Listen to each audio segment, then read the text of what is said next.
কোনোভাবেই সে আসতে যাচ্ছে না। তার এক পর্যায়ে কি হয়েছে যে সে নৌকা থেকে লাফ দিয়ে নদীতে পড়েও যায়। तो वो बोलता इधर क्या करने आए हो, तो हमने बोला कि हमारे साथ रात ये माजरा पेश आया। तो उसने हमें कहा कि शुक्र करो कि आयतुल कुर्सी ने आपकी जान बचा ली।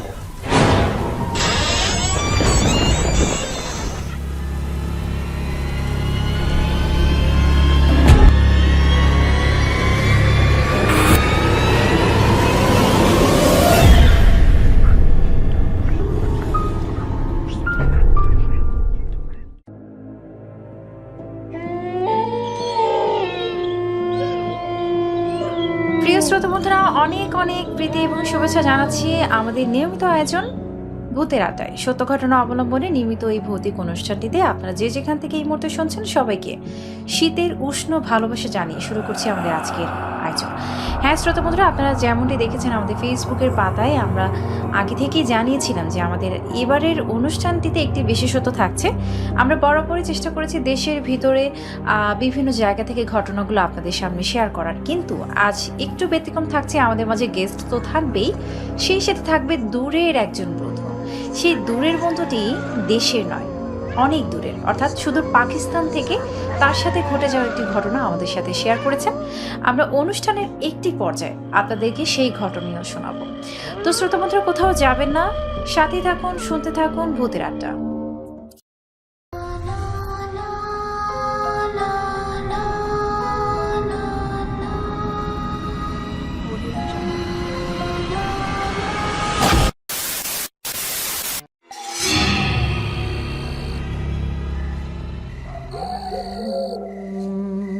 যেমনটি বলেছিলাম শ্রোতা বন্ধুরা, আমাদের মাঝে আজকে একজন গেস্ট থাকবেন, আর এই মুহূর্তে আমাদের স্টুডিওতে আছেন সৌরভ।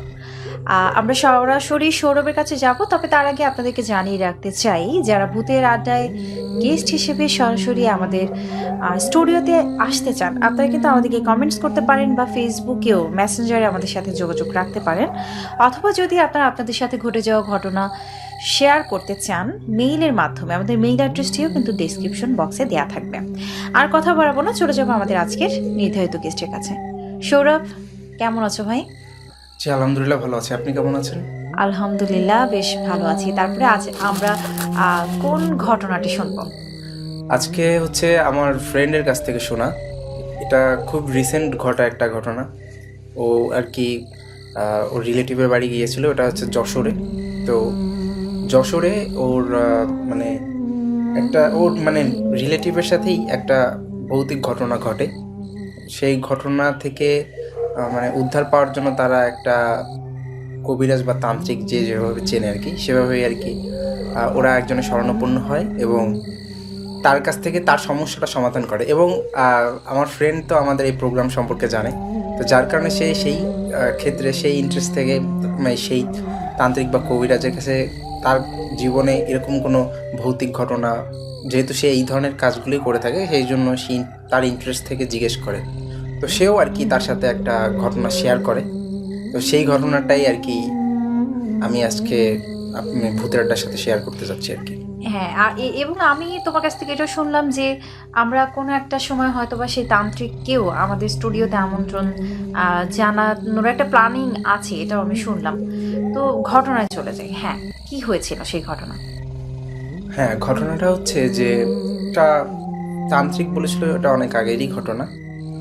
তো এই ঘটনাটা একটু অন্যরকম। একটা লোক তার ঘেরের সাধারণত গ্রামে যেরকম মানুষ কৃষি কাজকর্ম করে থাকে, তো ওনার আর কি ছিল হচ্ছে ঘেরের বিজনেস আর কি, ওনার নিজস্ব ঘের ছিল, সেখানে সে মাছ চাষ করতো এবং তা দিয়েই সে জীবিকা নির্বাহ করতো আর কি।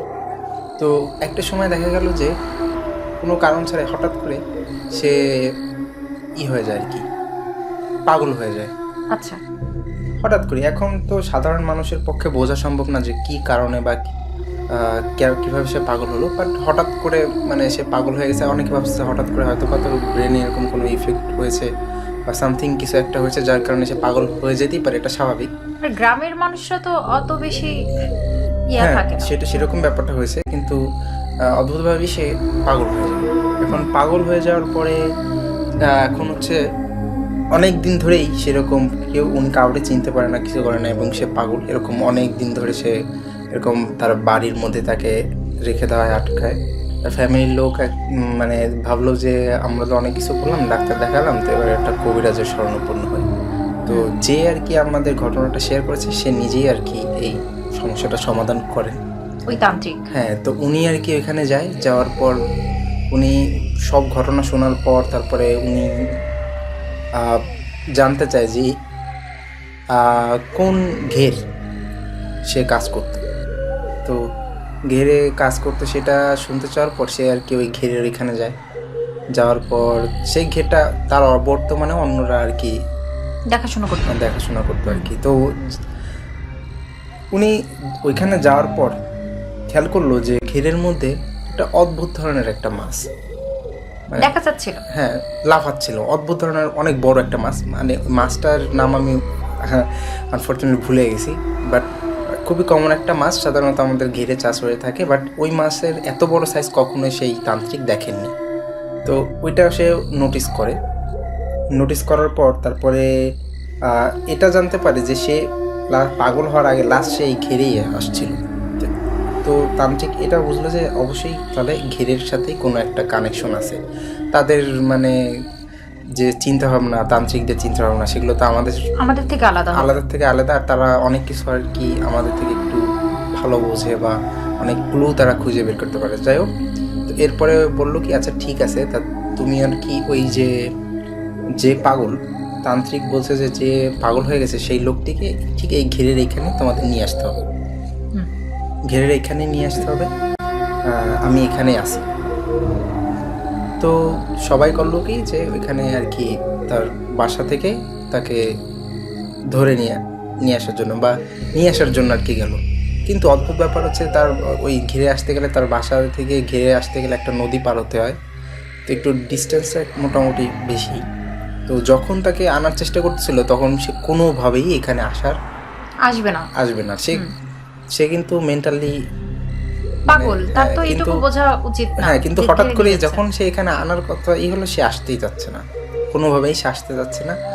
তা এক পর্যায়ে কি হয়েছে, সে নৌকা থেকে লাফ দিয়ে নদীতে পড়েও যায়। তারপরেও সে অনেকে গ্রামের লোকজন তো সবাই মোটামুটি সাঁতার টাতার পারে, সবাই ওই অবস্থায় নদীতে লাফ দিয়ে তাকে আবার উঠায় অনেক জোর জবরদস্তি করে এখানে নিয়ে আসার পর যেই সে তান্ত্রিকের মুখোমুখি হলো, এরপরে যেন একটা আলাদা সিকোয়েন্স, পরিবেশ তৈরি হয়ে গেছে। হ্যাঁ, তখন তার স্বাভাবিক ভয়েস আর নেই, মানে তার সব কিছু চেঞ্জ। তাকে ধরে রাখা সম্ভব হচ্ছে না, অনেকজন মানে পুরুষ মিলে তাকে কোনোভাবেই ধরে রাখতে পারতেছে না।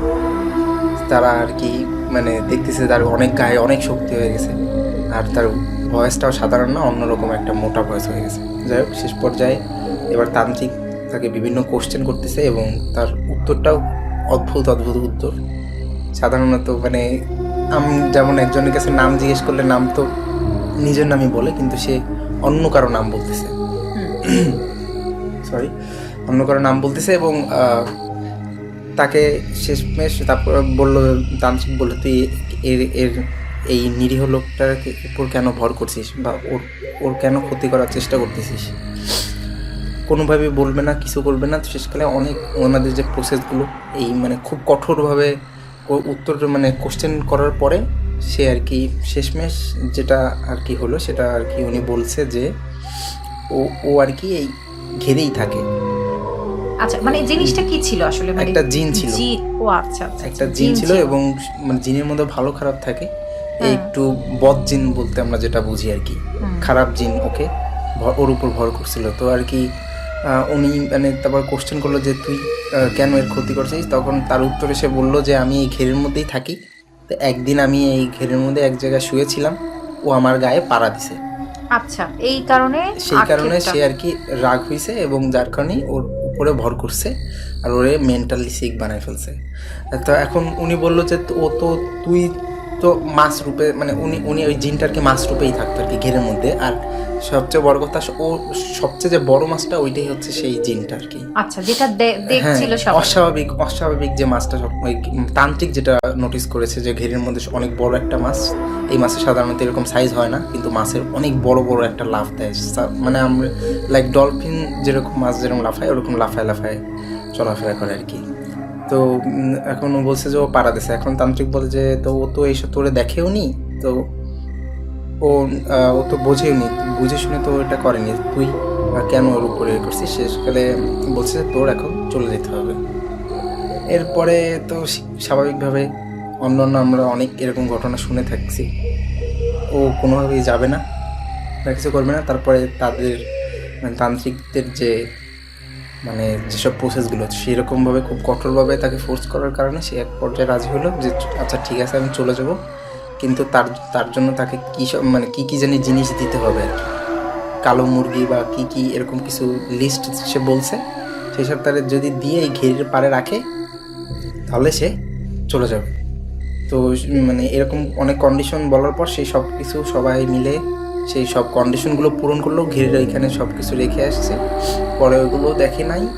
আর এরপরে হঠাৎ করে না মানে এরপরেই সেই লোকটা ঠিক আগের পর্যায়ে সুস্থ হয়ে যায় এবং সাধারণত সে আর কি ওই আগের অবস্থায় ফিরে আসে। আর অদ্ভুত ব্যাপার এটাই যে ওনার মনে হচ্ছে যে সে গতকালকেও ঘেরে গেছিল, আজকে আবার ঘিরে যাবে, মানে এর মাঝখানে এই যে এত লং টাইম ডিসটেন্স, এটা তার কিছুই মনে নেই। মানে পুরো ওর সব কিছু সেই মানে বদজিনটা লক করে রাখছে। একটু ছোট্ট ভুলের কারণে লোকটা কতগুলো বছর কষ্ট পেল, তার পরিবার কতদিন কষ্ট করলো। মানে মানুষের পক্ষে তো আর আমরা আসলে মানে আমাদের ইসলামিক ভাবেও তো এই জিন সম্পর্কে বলা আছে আর কি, যেগুলো আমাদের অস্তিত্ব যেমন আছে এদের অস্তিত্ব ঠিক এরকমভাবেই আছে। আর জিন সম্পর্কে আমি আরও কিছু জানি যে এরা আর কি বিভিন্ন ধর্মেরও হয় এবং ওদের শহর মানে বিভিন্ন শহর থাকে আর কি, লাল শহর, নীল শহর, এরকম নীল শহরের জিন, লাল শহরের জিন, এরকম অনেক অনেক কিছু থাকে। তা এদের মধ্যে অনেক কিছু কিন্তু আমাদের চারপাশ থেকে অনেক সময় যাতায়াত করে থাকে এবং চলাফেরা করে থাকে, যেটা আমরা অনেক সময় দেখতে পাই না কিন্তু ফিল করতে পারি। অনেক সময় অনেকের ক্ষেত্রে যেমন ফিল করা সম্ভব, সিক্স সেন্স যেটা থাকে অনেকের এই ভাগ্যটা হয়, অনেকের হয় না। এটা আমি ভাগ্য নয় মানে দুর্ভাগ্য বলবো, কারণ এটা আসলে অনেকে নিতে পারে না। যেমন আমি নিজেও এরকম অনেক কিছু দেখেছি, এটা হয়তো বা নেক্সট টাইম কোনোদিন বলবো। তবে এটাই ছিল আর কি আমার আজকের ঘটনা। অনেক ধন্যবাদ সৌরভ তোমাকে আমাদেরকে সময় দেওয়ার জন্য। আমি জানি তুমি অনেক ব্যস্ত থাকো ভাই।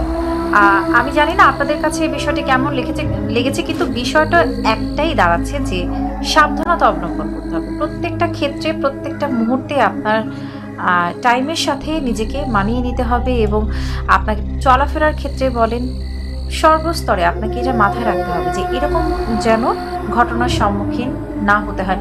ভূতের আত্মা কখনোই চাইবে না আপনি ভৌতিক ঘটনাগুলো শুনে অনেক বেশি ভয় পান, অনেক বেশি ভীত থাকেন। আমরা এটাই চাইবো যে আপনি সচেতন হন এবং আপনার পরিবার পরিজনকেও সাবধানে রাখেন। শ্রোতা বন্ধুরা, এখন আমরা চলে যাব সেই কাঙ্ক্ষিত মুহূর্তে, অর্থাৎ আপনারা যেই মুহূর্তের জন্য অপেক্ষা করছেন, সেই দূরের বন্ধুটি, পাকিস্তান থেকে যে বন্ধুটি আমাদেরকে মেইল করেছেন তার মেইলটি আমরা শুনবো এবং এই মেইলটিতে তার ভয়েস তো থাকছি, সাথে আমাদেরকে অনুবাদ আকারে শোনাবে আবু তহেরিমা নওগাঁ থেকে। তো আমরা চলুন শুনে আসি এবারের মেইল পর্বটি।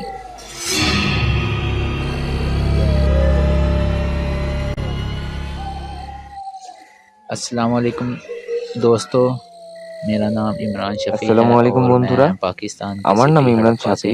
আমি পাকিস্তানের হরপ্পা শহরে থাকি। ধন্যবাদ আপনি আমার গল্পটিকে ক্লিক করেছেন শোনার জন্য। আর আপনাদের বেশি সময় না নিয়ে আমি গল্পটিকে শুরু করি। এই ঘটনাটি 3 বছর আগের কথা। ডিসেম্বর মাসের একটি দিনে আমাদের একটি অনুষ্ঠানে যেতে হতো। একজন বন্ধু পার্টির আয়োজন করেছিল, তাই সে আমাদের আমন্ত্রণ জানিয়েছিল, যেটা রাতে আয়োজিত হয়েছিল। তো আমি এবং আমার বন্ধু ওখানে যাব বলে রাতে এশার নামাজ পড়ে তারপর অনুষ্ঠানের দিকে যাওয়া শুরু করি। আর জায়গাটি আমাদের শহর থেকে 8 কিলোমিটার দূরে ছিল, তাই আমরা বাইকে যাচ্ছিলাম আর অনুষ্ঠানে যোগ দিই। তারপর যখন ফ্রি হয়ে আসার সময় দেখি রাত 12টা বাজে। আমার বন্ধু তখন বলে যে ভাই অনেক সময় হয়ে গেছে, এখন কি করার? আমি বললাম যে যেতে তো হবেই, তো চল চলে যাই। তখন সে বলে তাহলে চল, ঠিক আছে। আমরা ওখান থেকে চলে আসি বাইক নিয়ে। তো আমাদের গন্তব্যের রাস্তায় একটি কবরস্থান ছিল। যখন আমরা কবরস্থানের পাশ দিয়ে যাচ্ছিলাম তখন দেখি কিছুক্ষণ যাবার পর আলোর মতো কি যেন একটা চোখে পড়লো, একটি উজ্জ্বল কিছু। তো আমার বন্ধু বলল চল গিয়ে দেখি জিনিসটা কি। তো আমি তখন বলি থাক ভাই, ও আলোর সঙ্গে আমাদের কি লেনা দেনা। সে বলল আরে ভাই দেখেই তো আসি যে জিনিসটা কি। আমি আবার বললাম ছাড় না ভাই, যেতে দে। তখন সে জেদ করে দেখার জন্য। তো বাইকটি দাঁড় করিয়ে আমরা আলোর দিকে যেতে থাকি। আর আমরা আলোর দিকে যেতে থাকি, আলো ততই সরে যেতে থাকে। আমার বন্ধু বলে ভাই আলো থামে না কেন, কোথায় যাবে? আমি তখন বললাম আমি কি জানি। আমরা যেতে যেতে কথা বলতে থাকি। তো হঠাৎ একটি জায়গায় এসে আলোটি থেমে যায়। তো আমরা যখন খেয়াল করি দেখি জায়গাটা কবরস্থানের মাঝামাঝি ছিল, একদম মাঝখানে। অনেক বড় কবরস্থানটির মাঝখানে আমি এবং আমার বন্ধু দাঁড়িয়েছিলাম। আমি তখন বললাম ভাই এটা ঠিক হচ্ছে না, আজব কেমন যেন লাগছে, যেন এখনই কিছু একটা হয়ে যাবে। এর থেকে ভালো হয় আমরা ফিরে যাই। সে বলল তুই ভয় পাস কেন? আমি বললাম ভাই ভয় করতে হয়, তুই ছেড়ে দে। সে বলে না রে ভাই, আরেকটু যাই। তো আমরা আলোর দিকে যেতে থাকি। আর আলো একটি জায়গাতেই স্থির ছিল, যেখান থেকে উজ্জ্বলতা আসছিল, আলো আসছিল। তো আমরা সেখানে চলে যাই। যখন আমরা সেখানে যাই তো সেখানে যা দেখতে পাই একটি অনেক পুরনো কবর। হয়তো এটি জানা নেই যে কত বছর থেকে এটি এখানে আছে। আমার বন্ধু বলে ভাই আলোটি তো কবর থেকে আসছে। আমরা এতটুকুই কথা বলছিলাম কি একজন মহিলা আমাদের সামনে চলে আসলেন। তার চুল অনেক লম্বা লম্বা ছিল, খাড়া ছিল, নখগুলো বড় বড় ছিল, তার চোখগুলো অনেক লাল লাল ছিল। তো আমরা খুব ঘাবড়ে যাই। সে বলল এখানে কি নিতে এসেছো? ভয়ের কারণে আমাদের গলা থেকে আওয়াজ বের হচ্ছিল না। তখন আমি আমার বন্ধুর দিকে দেখি এবং সেও আমার দিকে দেখে। ঘেমে গিয়ে আমাদের অবস্থা খারাপ হয়ে গেছিল। তখন সে আবারও বলে এখানে কি নিতে এসেছো? কিন্তু আমরা কিছুই বলতে পারছিলাম না। তখন আমি আমার বন্ধুর দিকে তাকিয়ে ইশারা করে যে পালাও। যখন আমরা পালাতে চাইছিলাম তখন আমরা দৌড়াতে পারছিলাম না, যেন আমাদের পা কেউ ঝাপটে ধরেছে, যেন কেউ পায়ে বেরি পরিয়ে দেয়। আমরা অনেক ভয় পেয়ে যাই। আমরা মনে মনে আল্লাহকে স্মরণ করি আর বলি যে আল্লাহ একবার বেঁচে যাই, জীবনে কখনো আর এদিকে আসবো না। তখন আমার বন্ধু সাহস করে আমায় বলে যে ইমরান আয়াতুল কুরসি বলো, কিচ্ছু হবে না, সে আমাদের কিছু করতে পারবে না। এতটুকু বলতেই সে রেগে গিয়ে বলে আজ তোমরা জীবন্ত অবস্থায় পালিয়ে তো দেখাও, তখন আমি দেখবো তোমরা কিভাবে বাঁচো। এইসব কথা বলতেই আমরা মনে মনে আয়াতুল কুরসি পড়ছিলাম, আল্লাহকে স্মরণ করা শুরু করেছিলাম। তখন দেখি আরেকজন পুরুষ চলে এলো। মানুষের মতো চেহারা ছিল তার, কিন্তু মনে হচ্ছিল যেন কোনো প্রেতাত্মা, যেন জিন বা কোনো ভূত। তো সে এসে ওই মহিলাকে বলে যে কে এরা? সে বলে জানি না কারা এরা, আমাদের বিরক্ত করতে এসেছে। সে আমাদের জিজ্ঞেস করে তোমরা কোথায় এসেছো, কিন্তু আমরা কিছু বলতে পারছিলাম না। আমার বন্ধু তখন বলে ভাই জোরে আওয়াজ করে পড়ো। আমরা তখন উচ্চস্বরে আয়াতুল কুরসি তেলাওয়াত শুরু করি এবং আমার বন্ধু বলে যে পালাও। আমরা আয়াতুল কুরসি পড়তে থাকি এবং ওখান থেকে দৌড়ে পালানো শুরু করি। আমরা এতটা লম্বা ধাপে ধাপে দৌড়াচ্ছিলাম এবং এত জোরেই দৌড় দেই কি আমাদের খেয়ালই ছিল না যে আমাদের বাইকটা ওখানে আছে। আমার বাইকটা ওখানেই ছেড়ে আসি এবং শহরের দিকে যাওয়া শুরু করি। আর দৌড়াতে দৌড়াতে জানি না কি হলো, আমরা পড়ে যাই। পড়ে যাওয়ার পর আমরা খেয়াল করি যে আমরা এখনো কবরস্থানের ভিতরেই আছি, এখনো বাইরে বের হতেই পারিনি। আমার বন্ধু তখন বলে, ভাই আজই মনে হয় আমাদের শেষ দিন। আমি বলি, না ভাই, আমরা এখনো আয়াতুল কুরসি পড়ব এবং আল্লাহকে স্মরণ করব। আয়াতুল কুরসি পড়লে এরা পেছনে আসে না। আমরা এই কথাগুলো বলতে ওরা দুজন আবার চলে আসে। তো সে বলে, পালিয়ে যাবি কই? সত্যি করে বলতো, এখানে কি নিতে এসেছিস? তখন আমরা আয়াতুল কুরসি পড়া শুরু করি। তখন ওরা বলে, আয়াতুল কুরসি পড়া বন্ধ কর এবং আমাদের কথার জবাব দে, এখানে কি করতে এসেছিস? তখন আমি বলি আমার বন্ধুকে, ভাই পালাও। আমরা আয়াতুল কুরসি পড়া শুরু করি এবং দৌড়ানো শুরু করি। তখন দৌড়াতে দৌড়াতে একটি শহরের কাছে এসে একটি ছোট্ট মসজিদ ছিল, সেখানে পৌঁছে যাই। আর হয়তো তখন রাত 1টা বাজে, নয়তো 1:30টা বাজে। আসলে তখন আমাদের আন্দাজা নেই যে কয়টা বাজে, কিন্তু সময়টা অনেক হয়ে গেছিল। আমরা তখন দেখি মসজিদের দরজার বাইরে থেকে বন্ধ ছিল। আমরা ওই দরজাটি খুলি এবং মসজিদের ভিতরে চলে যাই।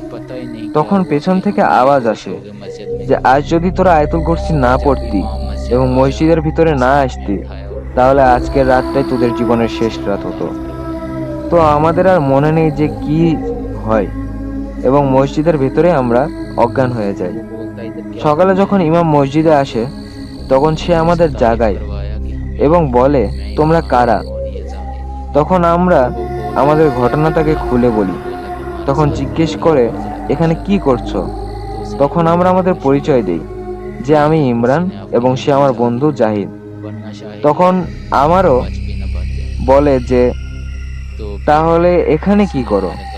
তখন বলি যে আমরা পালিয়ে এখানে এসেছি, আমাদের সঙ্গে এসব ঘটেছে। তখন সে বলে, শুকরিয়া আদায় করো আল্লাহর কাছে, কি আয়াতুল কুরসি তোমাদের জীবন বাঁচিয়ে নিয়েছে, নয়তো আজকে তোমাদের বাঁচতে পারত না। তখন সে আমাদের পরিবারকে ডাকে এবং ডেকে বলে, ছেলেদের মাঝরাতে ঘরের বাইরে পাঠিও না। এরপর সে তার বাড়িতে চলে যায় এবং আমি আমার যাওয়ার পর 8 দিন পর্যন্ত না সে সজ্ঞানে ছিল না আমি। জ্বরের কারণে অবস্থা খারাপ ছিল। তারপর আল্লাহর নাম স্মরণ করে আমরা আল্লাহ আল্লাহ বলেই ঘটনাটি ভুলে যাই।